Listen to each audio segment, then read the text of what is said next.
Bulan telah berlalu setelah kejadian itu menimpa dirinya. Jongkok kembali pada sosok yang tidak dikenal. Mendadak Jongkok berubah menjadi pria asing dalam kehidupan Yen dan juga Yera. Jongkok akan datang malam hari hanya untuk melihat putrinya. Dia akan pergi dan tak kembali hingga rasa rindu kembali hadir.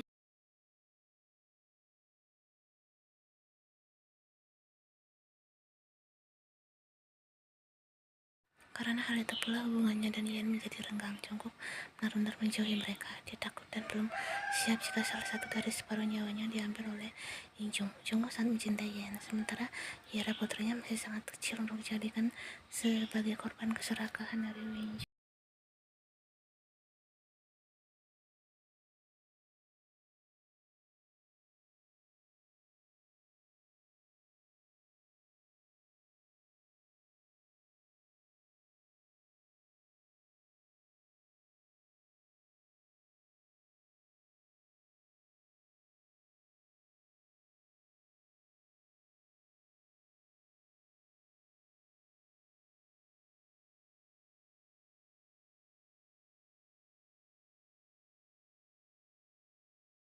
Jongkok mendaratkan satu tinju pada pagar pembatas balkon sembari berteriak nyaring. Tak peduli jika nanti suaranya menjadi pusat perhatian dari bawah sana. Jujur, Jongkok begitu frustasi setelah mengingat perkataan Injung berapa tahun yang lalu. Jongkok merasa sangat bodoh karena tak membalas perbuatan keluarga Kim jauh sebelum dia mengenal Yen.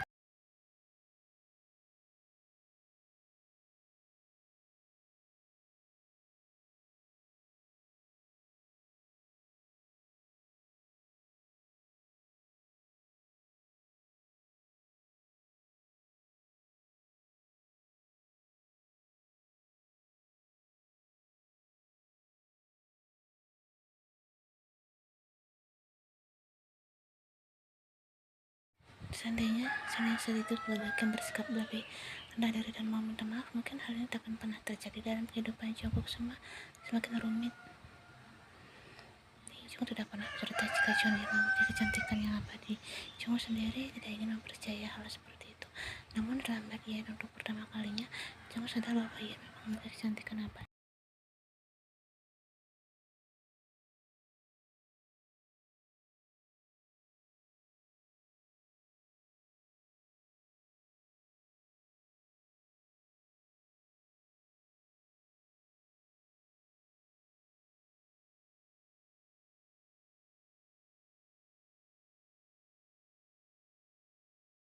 Ketika itu, Jongkok merasa bahwa sangat tidak adil untuk mendiang sang ibu. Keluarga Kim adalah keluarga paling licik. Mereka mengendalikan kekuasaan di dan tentang kematian ibunya, serta menyembunyikan pelaku tabrak lari yang harusnya meminta maaf pada saat itu.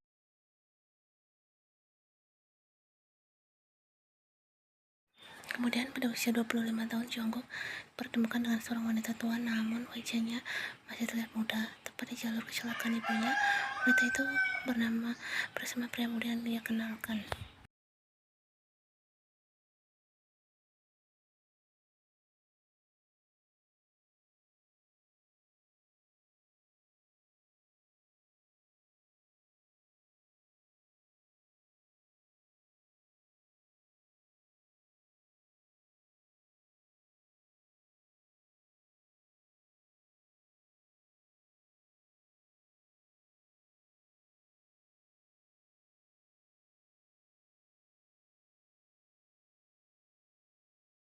Hee-jun mengeluarkan tangannya. Pria itu tersenyum tipis. Senang bertemu dengan Anda, Tuan Jun. Tiba-tiba saja Jongkok merasakan pening yang mendarah. Jongkok sadar ia bukan pemeran utama dalam sebuah novel bergenre fantasi. Tapi entah kenapa Jongkok seperti terkena sihir dan langsung membalas uluran tangan Hee-jun. Padahal Jongkok tidak ingin melakukannya.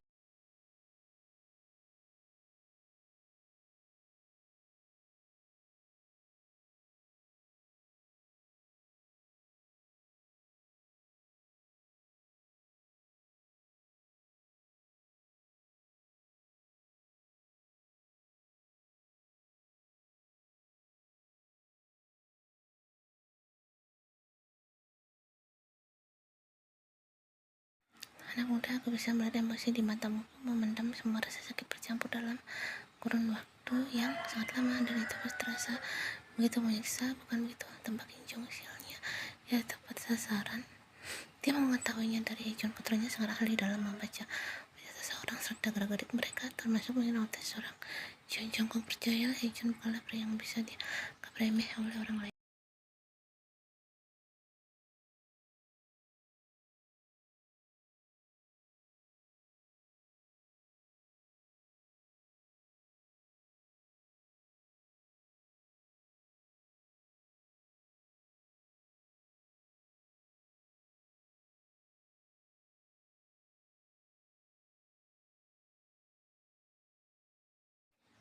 Corak tangis Jongkok semakin keras bersama dadanya yang sesak, bahkan tubuh kokoh itu jatuh bersimpuh di jalanan. Tolong kembalikan ibuku. Hee-jun tersenyum penuh arti. Minum ini kau akan merasa jauh lebih baik. Tangis Jongkok mereda tanpa pikir panjang. Jongkok segera menelannya, hanya butuh beberapa detik, dan dalam setelahnya itu Jongkok kembali merasa tenang.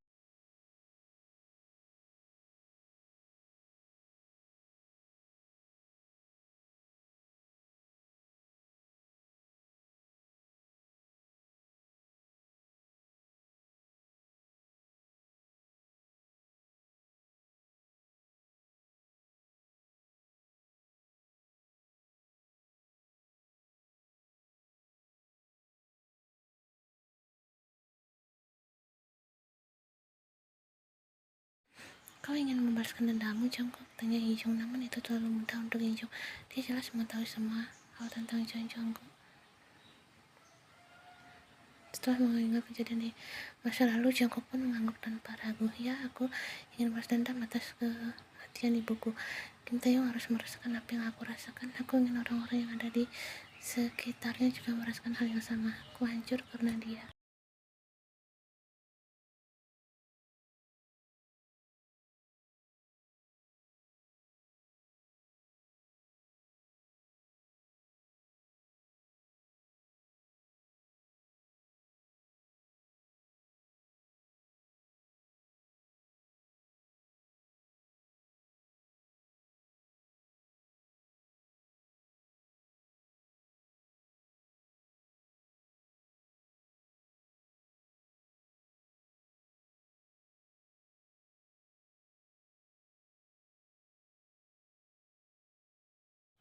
Hee-jun yang sejak tadi diam saja kini mulai akan bicara. Aku bisa menghancurkan rumah tangganya dengan begitu. Tae-yong akan terluka.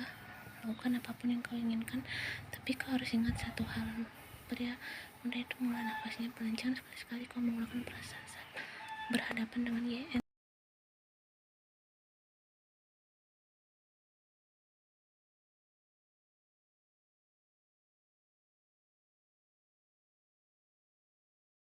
Semuanya sudah terlambat, dan Jongkok menyesal telah melakukan hal yang menurutnya betul bodoh. Jongkok pikir dengan memasuki kehidupan rumah tangga Tae-yong dan Yen, maka semua akan berjalan sesuai rencana.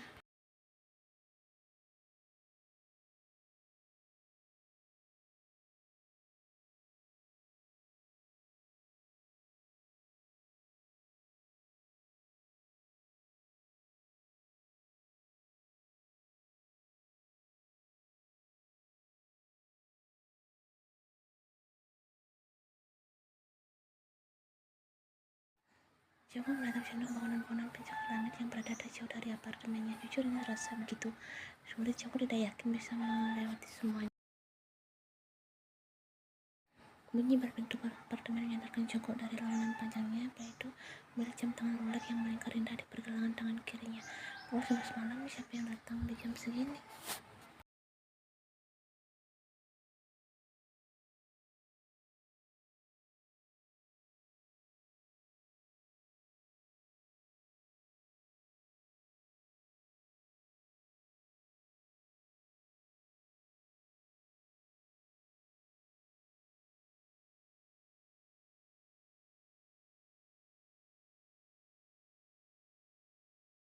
Dasar opat Yen, matanya mengampur. Yen sakit hati oleh perubahan Jongkok yang begitu cepat. Brengsek kau, Jongkok. Yen mengangkat pelan tangannya memukul dada Jongkok berulang kali. Kemudian hal tak terduga terjadi. Yen berhenti, tubuhnya hampir linglung jika Jongkok tidak segera menangkapnya. Kau brengsek, Jongkok sangat brengsek.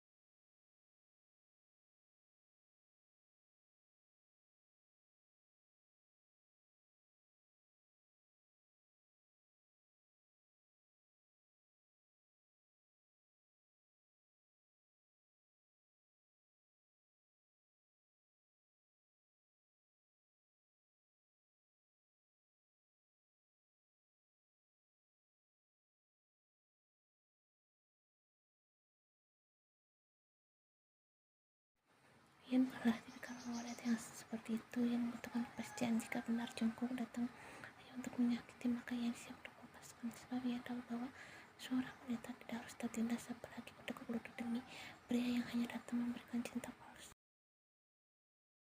Kejadian di masa lalu mengajarkan banyak hal pada Ian tentang bagaimana dia harus bisa lebih bijak lagi dalam mencintai seseorang, karena tidak semua orang bisa membalas cinta yang kita berikan.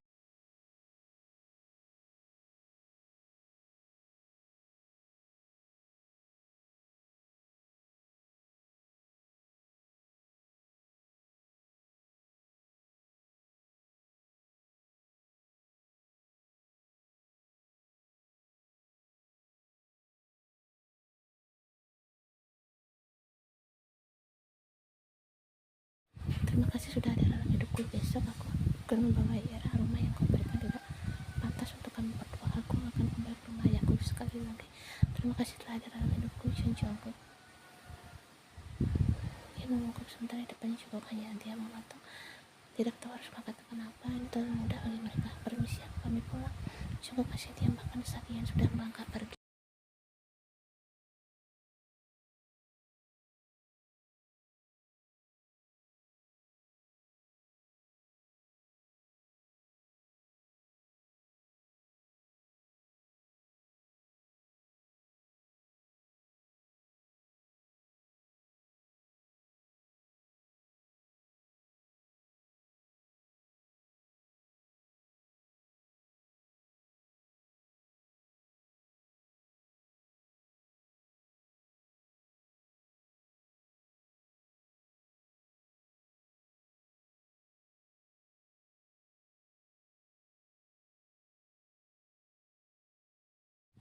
Dengan cepat Jungkook berlari menuju pintu tangga darurat. Pria itu bahkan tidak peduli jika nanti dia tergelincir. Sekarang yang ada dalam pikiran Jungkook adalah dia harus segera menghentikan Ian sebelum semuanya terlambat.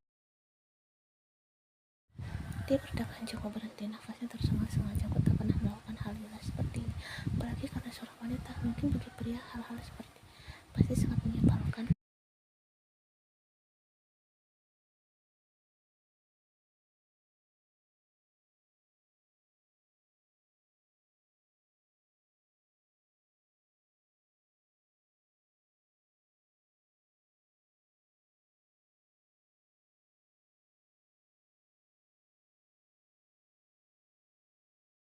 Datuk melambaikan langkahnya menuruni ribanak tangga. Sekali Jungkook mengusap peluh yang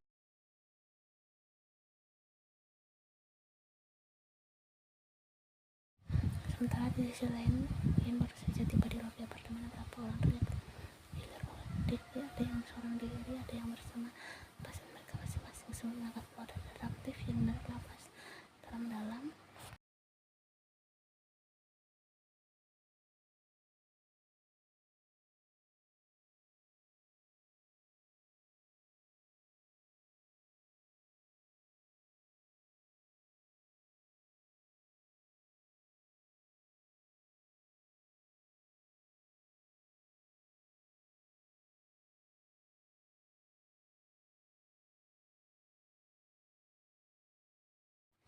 John Ian, jantung yang berdentum keras, suara Jungkook yang berat dan dalam beberapa menjadi pusat perhatian para karyawan yang bertugas di lobi apartemen. Terkejut, bukan main sial. Kau lihat, mereka sangat romantis. Kau benar, aku seperti sedang menyaksikan soal real drama. Kenapa harus jam seperti ini sih? Oke, rasa ngantuk mendaki lemari. Lihat apa yang terjadi selanjutnya.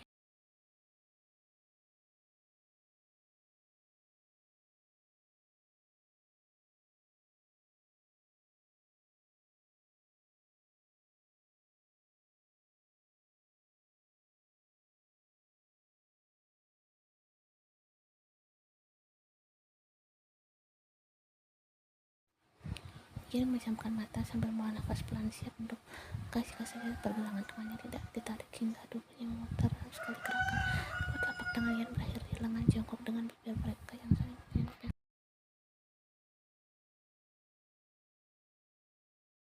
Manik, Ian mengerjak lambat. Sementara orang-orang yang ada di sekitar mereka terlihat begitu terkejut. Jungkook segera menarik dirinya setelah beberapa detik berlalu. Mari bicara, aku tak ingin berhubungan kita berakhir seperti ini.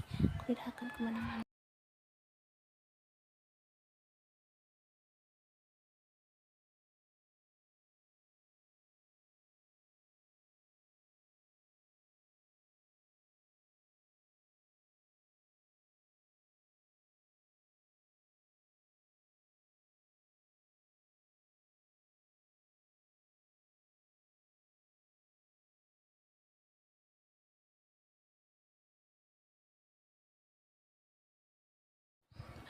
Mau tahu bagaimana hal ini sampai terjadi? Mari kembali pada kejadian setengah jam yang lalu, di mana Joko sangat bersemangat membawa Yan kembali masuk ke apartemen untuk mengungkapkan semua yang ingin dia ungkapkan pada wanita itu.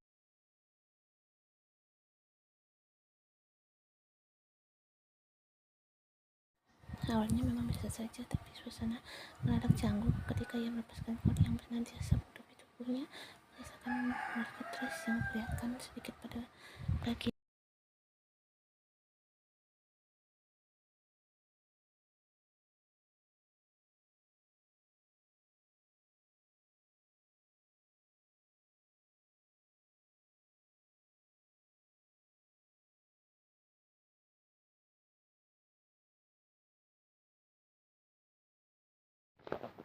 Sebenarnya sangat tergoda sebab dia adalah pria normal, pria yang memiliki tes yang lumayan tinggi. Tidak ada batas yang untuk fantasi jika itu tentang Ian. Kenapa dengan dudukmu dan kapan kau akan bercerita?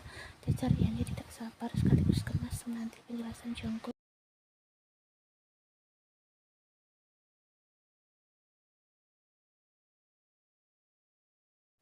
Ian, bisakah kita lakukan sekarang? Aku tegang. Ian belum sulit mempercayai ucapan Jongko yang terdengar begitu jujur. Pantas saja sejak tadi Jongko bergerak tidak nyaman. Ternyata sesuatu di balik jalannya berulah lagi.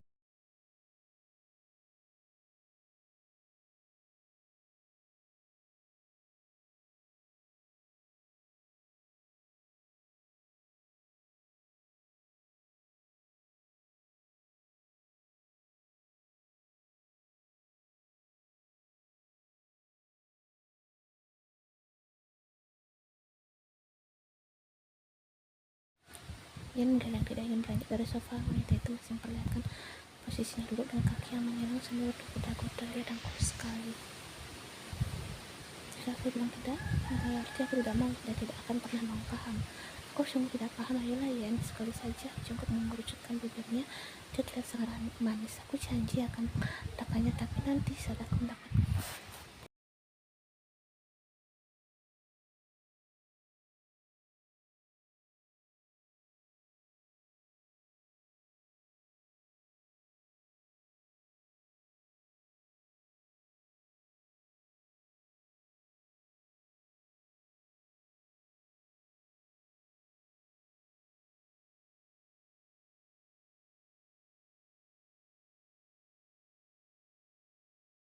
Jongkok dengan sengaja mengabaikan rayakan Ian. Kemudian ketika mereka tiba di kamar tanpa menunggu lama, Jongkok langsung membalikkan Ian.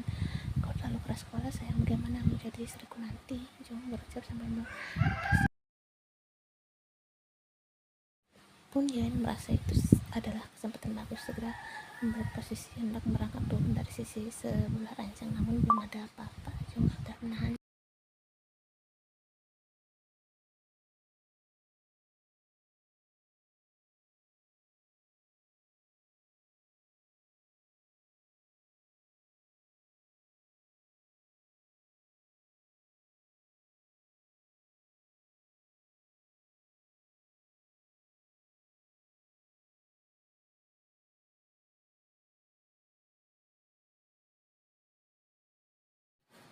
Ini dan merespon atau menolak sejongkok. Jongkok yang kecil bibirnya terlihat ragu. Katakan sayang, ucap Jongkok nyaris berbisik. Suaranya membuat pening. Sudah lama aku tidak melakukan ini, Ma. Pelan-pelan saja, kata Ian sedikit cemas. Dia berpeluk, padahal Jongkok belum melakukan apa-apa. Dan itu baru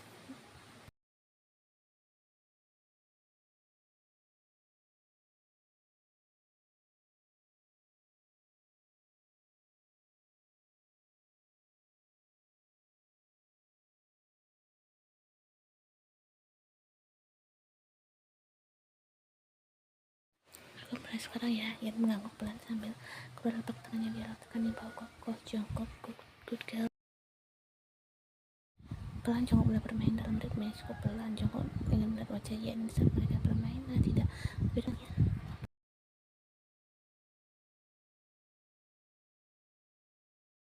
Jongkok menarik satu sudut bibirnya. Ya sayang, kau benar-benar kau tidak akan meninggalkan aku kan? Tanya Ian sembari menyelupkan lengannya di bawah ketiak Jongkok. Kemudian berakhir pada punggung pria itu. Aku tak.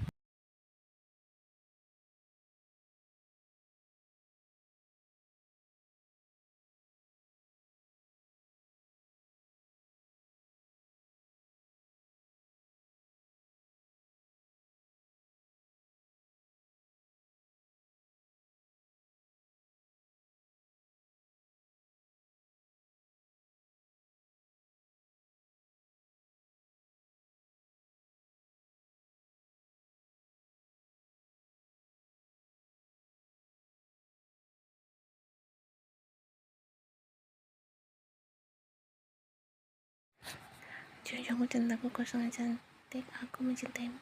Jongkok sekali sengaja meninggalkan bekas pemilikan di bagian yang mudah dilihat orang.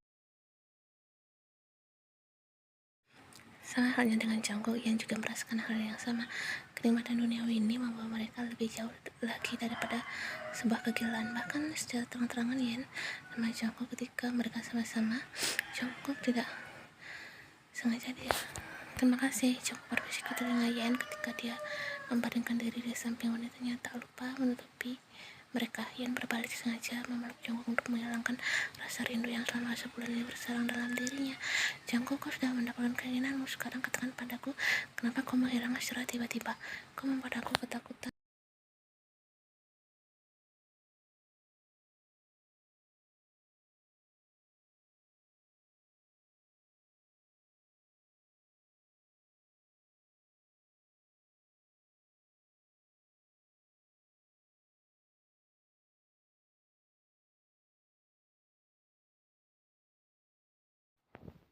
Kau mungkin akan meninggalkanku setelah mengetahui apa yang aku lakukan.